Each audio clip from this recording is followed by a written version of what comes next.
Hi friends, welcome to my channel. అందరు ఎలా ఉన్నారు? బాగున్నారా? అందరూ బాగుండాలని మనస్ఫూర్తిగా అమ్మవారిని కోరుకుంటున్నాను. రాహు గ్రహానికి అధిదేవత దుర్గాదేవి. అమ్మవారిని మనస్ఫూర్తిగా కోరుకొని రాహుకాల దీపం పెట్టినట్లయితే మనము కర్మానుసారంగా చాలా రకాల ఇబ్బందులను ఎదుర్కొంటూ ఉంటాం కదా. ఆర్థికపరమైన ఇబ్బందులు, బంధాలకు సంబంధించి, పిల్లలు, చదువులు, సంతానం, ఆరోగ్యం, ఉద్యోగం, ఇలాంటి ఎటువంటి ఇబ్బందులైనా అన్నీ తొలగిపోతాయి. రాహుకాల దీపానికి చాలా విశిష్టత ఉంటుందండి. రాహుకాల దీపాన్ని కుదిరితే అమ్మవారి గుడిలో 9 వారాలు పెట్టుకోవడానికి ప్రయత్నించండి, లేదా 5 వారాలు, 3 వారాలు కూడా పెట్టుకోవచ్చు. రాహుకాల దీపాన్ని మంగళవారాలు, శుక్రవారాల్లో పెట్టుకుంటే చాలా మంచిదండి. రాహుకాల దీపం పెట్టుకోవడానికి 9 దీపాలు కానీ, 5 దీపాలు కానీ, 3 లేదా 2 దీపాలను కూడా పెట్టుకోవచ్చు. రాహుకాల దీపాన్ని మనం నిమ్మకాయలో పెడతామండి. రాహుకాల దీపాన్ని నిమ్మకాయ దీపం అని కూడా పిలుస్తారు. ముందుగా నిమ్మకాయలను తీసుకొని, నేను 9 దీపాలను పెడుతున్నానండి, అందుకని 5 నిమ్మకాయలను తీసుకొని ఇలా మధ్యలోకి చీల్చుకొని రసాన్ని పిండుకున్నాను. నిమ్మకాయ డొప్పల్ని వెనక పక్కకి తిప్పుకొని పసుపు కుంకుమలతో ఇలా అలంకరించుకోవాలి. రాహుకాల దీపం పెట్టేటప్పుడు ఉపవాసం ఉండి దీపం కానీ పెట్టుకున్నట్లయితే మంచి ఫలితం అనేది ఉంటుందండి. నిమ్మకాయలను ఇలా కుంకుమ పసుపులతో అలంకరించుకొని పెట్టుకున్న తర్వాత కొంచెం పసుపు ముద్దను తీసుకొని గౌరీమాతని అలాగే వినాయకుడిని పసుపు ముద్దలతో రెడీ చేసుకోవాలి.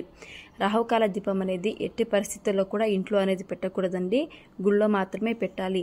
గుళ్ళో కూడా శక్తి దేవతల గుళ్ళు ఏవైతే ఉంటాయో అమ్మవారి గుళ్ళో మాత్రమే పెట్టాలి.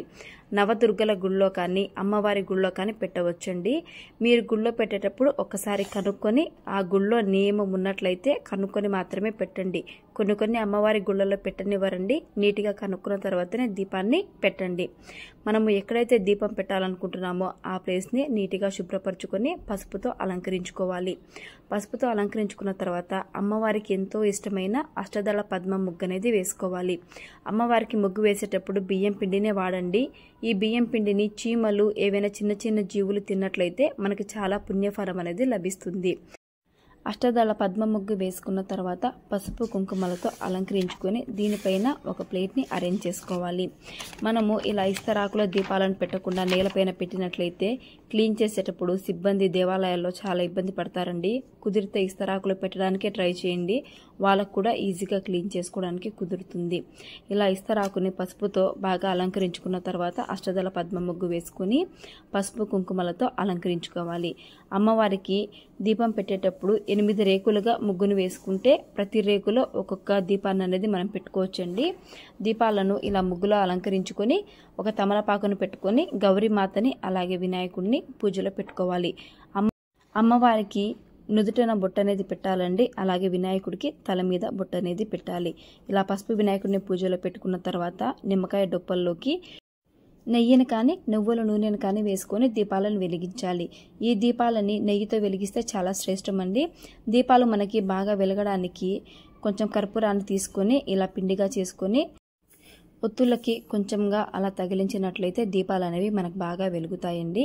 అలాగే మనం గుళ్ళో పెడతాం కదా, గాలి అనేది వస్తూ ఉంటుంది కాబట్టి ఇలా కర్పూరం అనేది కొంచెం పెట్టుకుంటే దీపాలు తొందరగా వెలుగుతాయి.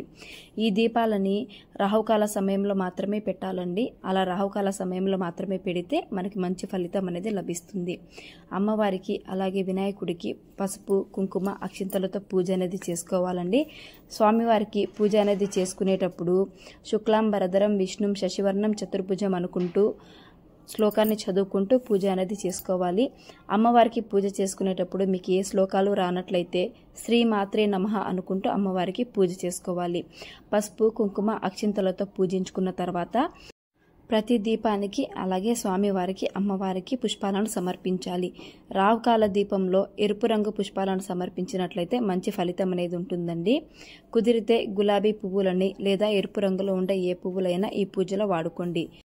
పూజ పూర్తయిన తర్వాత తాంబూలాన్ని సమర్పించండి.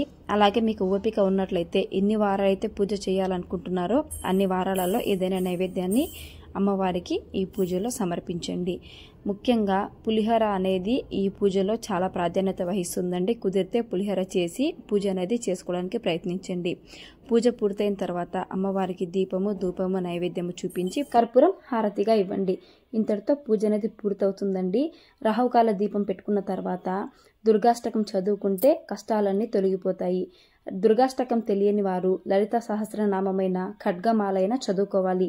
మాకేమీ రావండి అనుకునేవారు ఓం శ్రీ మాత్రే నమః అని 108 సార్లు గుళ్ళో కూర్చొని ధ్యానం చేసుకుంటే చాలా ఫలితం అనేది ఉంటుంది.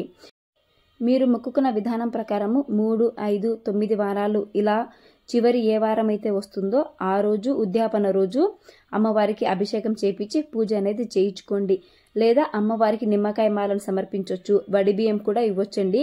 ఇవి చేయలేము అనుకునేవారు 3 లేదా 5 మంది ముత్తైదువులకి తాంబూలం సమర్పించండి. కుదిరితే దేవీ నవరాత్రుల్లో 9 రోజులు ఈ దీపం పెట్టుకోవడానికి ప్రయత్నించండి. నా వీడియో మీకు నచ్చింది అనుకుంటున్నాను. పూర్తి సమాచారం నచ్చినట్లయితే లైక్ చేసి షేర్ చేసి నా ఛానల్ని సబ్స్క్రైబ్ చేసుకోండి. Thanks for watching.